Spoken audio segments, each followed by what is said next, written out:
Hey guys, it's Julian, and today I'm going to be talking to you about how to make ambient dark techno in the style of shh.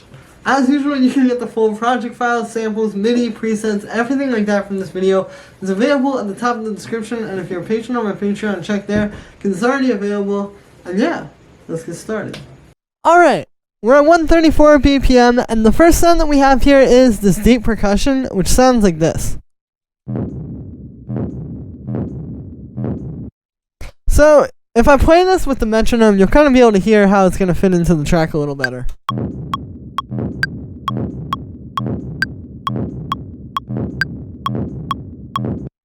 So you can see what's happening with this one. The idea behind this sound is that basically we have a sound that has some movement in it already. Like, it's already got, a bit of motion because it's got that little, happening there. You can see it in the waveform. There's, two percussion hits there. There's that one. And then there's this one, which just rings out. So it's like we're kind of playing with the timing of that. That's the thing. A lot of times with this style, you're going to see it's all about laying out audio. Like, this style of techno is all about just putting together really cool audio to create essentially like a sonic collage of different textures.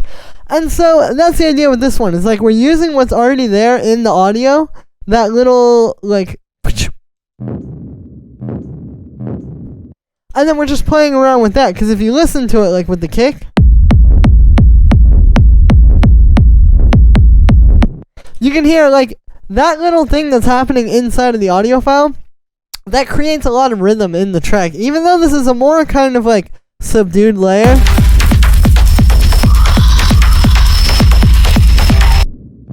it's a bit more in the background. But just having something like that is going to make a huge difference. And the other thing is that, a lot of times when people hear percussions like this, I think it can be tempting to think that, that's being done live in the DAW. They're sitting there and actually programming in somehow a sound that's going to do that same kind of, shifting thing there. But the truth is that a lot of times when you hear that in these tracks, what you're actually hearing is, just... Again, getting a sound like this, and then just seeing where it's going to fit in. You don't always know where it's going to fit, or where you're going to put it, or how it's going to work, but it's just a matter of getting something that has some rhythm to it like this, and then just laying it out in the track. And yeah, we just have some saturation on that, just to beef it up, and it also makes it a bit more crunchy. You can hear that. And then we just have a high-pass filter. And yeah, then we have the kick bass. As you can hear, this is a rumble kick. It's doing a bit of a different pattern. We have that. Doom, doom, doom, doom, doom. Instead of just doom, doom, doom on the quarter notes. And yeah, it just kind of gives you a bit of a different feel. It's interesting to sort of explaining or exploring different styles of techno that aren't just doom, doom, doom. But also different ways of doing it, Having this kind of a pattern, but it's still techno. So the way this is made, it's a rumble kick. We have a rumble. And then we have a kick. But you'll notice that the rumble here is actually being made in a very interesting way. So this is a technique that I've shown you guys a really long time ago, actually. But it's something that I think is really good that I want to kind of unearth. Basically what it's doing is we're taking this noise sound. It's this sound.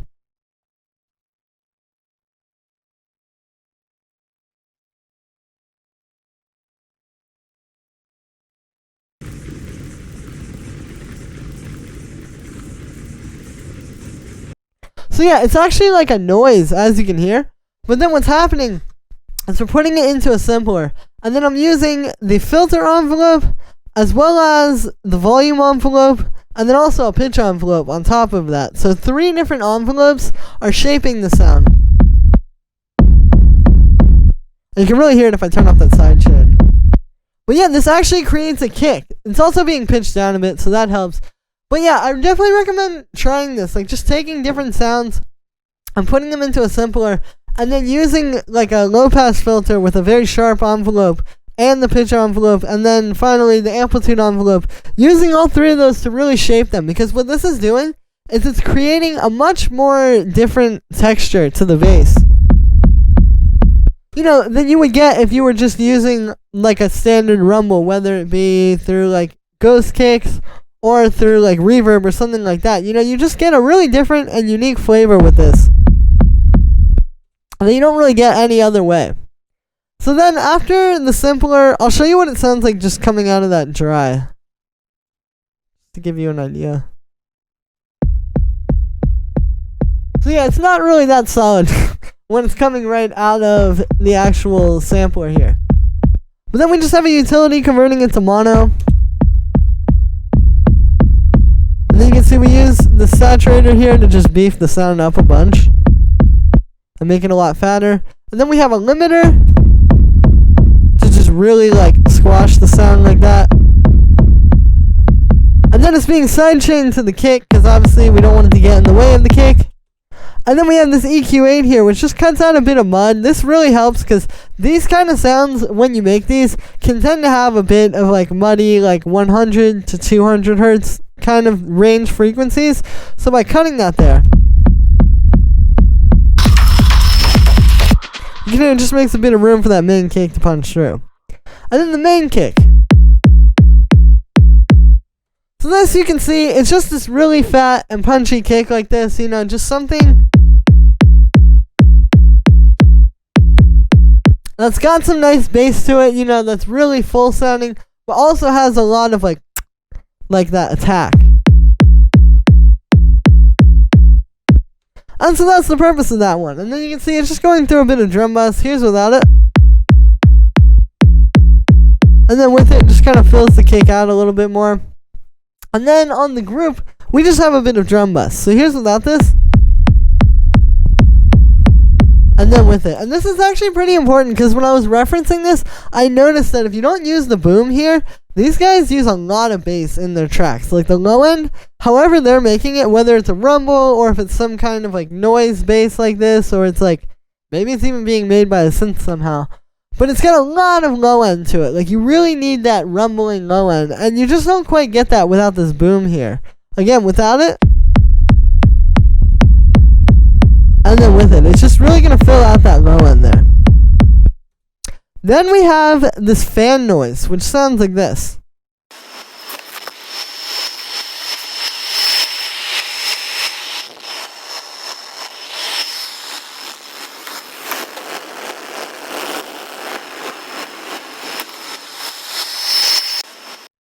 So all this is it's my fan. I literally have the fan right over here that I recorded.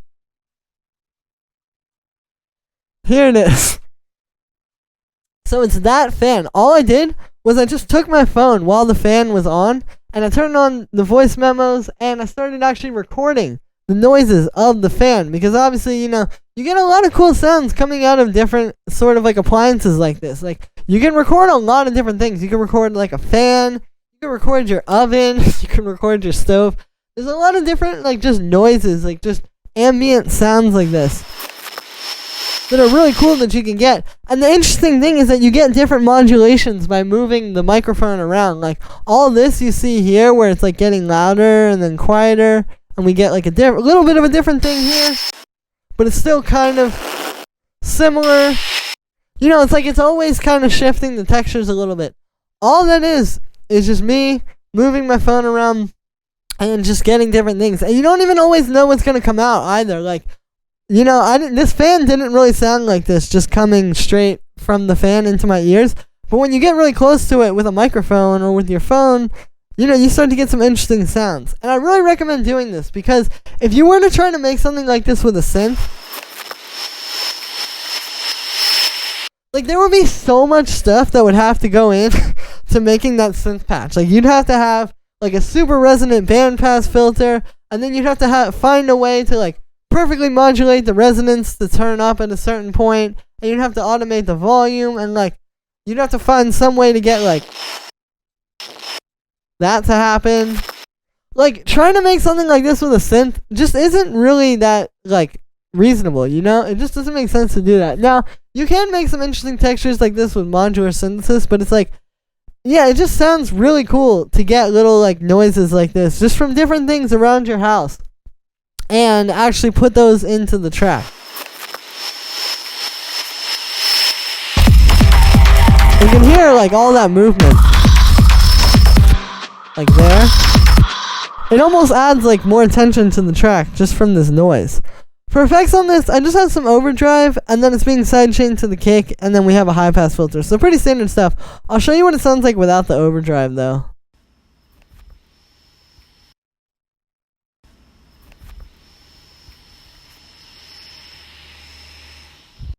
So yeah, it's a bit quiet, but obviously the overdrive just takes it and really brings up the volume level. And yeah, then we have this vinyl noise. So you can hear this kind of just fills out the rest of the noise, you know, because typically like a track like this, you really need the noise to not just be like a in the high end and not just be in the mid range, but you need some of like both. You really need like this, where you can hear it's like lots of noise, lots of textures, just all crackling together and creating all this cool stuff. And so I recommend you do it this way, you know, just have like 2 or 3 different ones. Like we have our fan noise, which is more in the mid range, and this vinyl noise, which is more on the high end. And for effects on that, we just have a bit of saturation, and then it's being sidechained to the kick. There's without the saturator, and then with it, you can hear it just gives more of that crunchy texture to the noise. And yeah, then we have this crunchy loop down here, which sounds like this.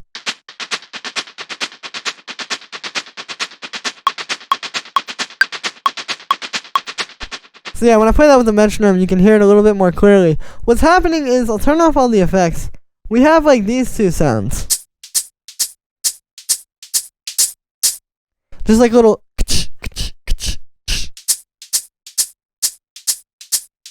So it's just this little operator noise. You can see just some white noise going into a bandpass filter. And then this hi-hat here.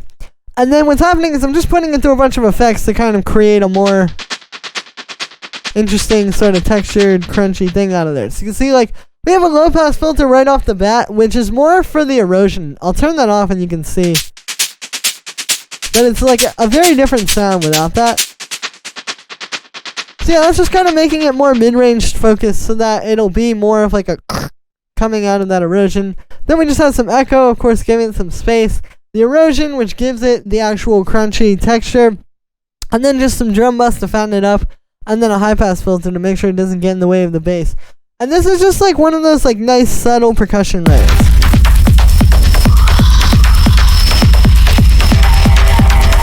You're just having that constant like going is adding a lot of rhythm to the background of the track. It seems like a subtle thing, but you notice when I turn it off, it's not got quite as much groove to it. So yeah, then we have the shaker. And so this was made by taking this sound.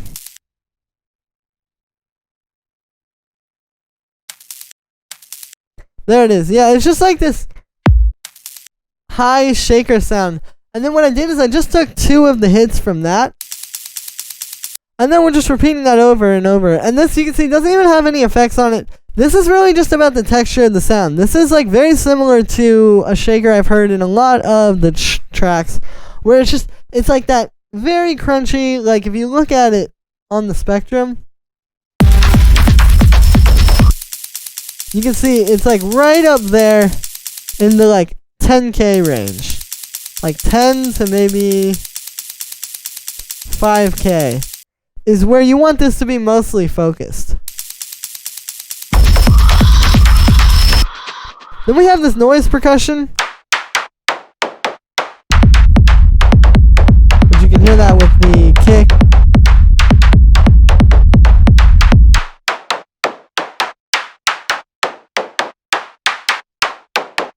And yeah, so all this is it's just some white noise going into this bandpass filter here inside of operator. The bandpass filter also has this envelope on it, so that's what's adding the sort of like punch to the sound. And then we have an LFO on that filter cutoff as well. Just kind of subtly moving it.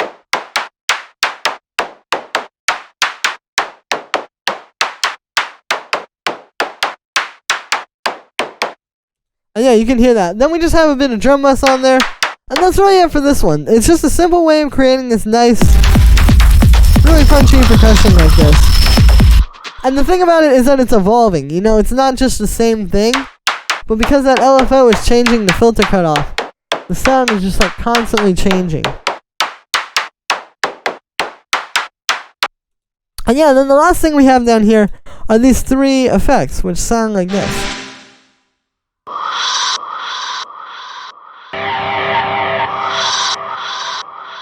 So you can hear, these are sort of filling out the background, you know, adding something that's a bit more spaced out. Because all these elements we've discussed so far are all happening like very quickly, very rhythmically, and very rapidly.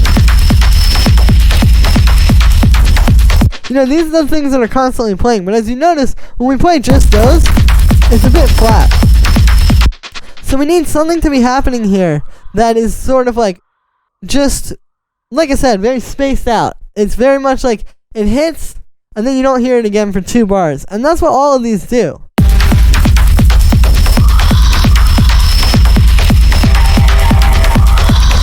And that's the purpose these serve in the mix. You know, you gotta have some stuff which is more like repetitive and very rapid, like all the stuff I showed before these. But then the point is to combine those and contrast them with some stuff that's happening a bit less frequently. And this is how you can create a more interesting track. Is like the contrast between those things.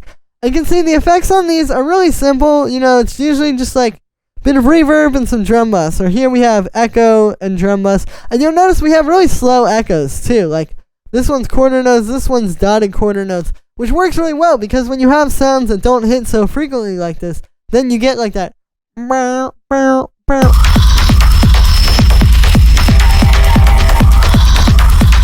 Like that, like you can really hear each echo when it's really spaced out like that.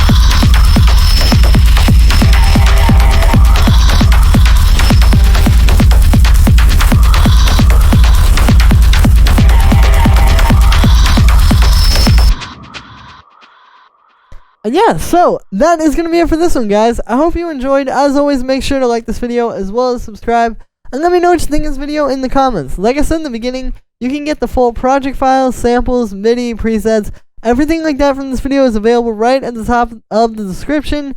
And if you're a patron on my Patreon, check there because it's already available. Thank you so much to everybody who picks up these samples. It really helps to support me and keep me going, so I can keep bringing you guys new videos every single day.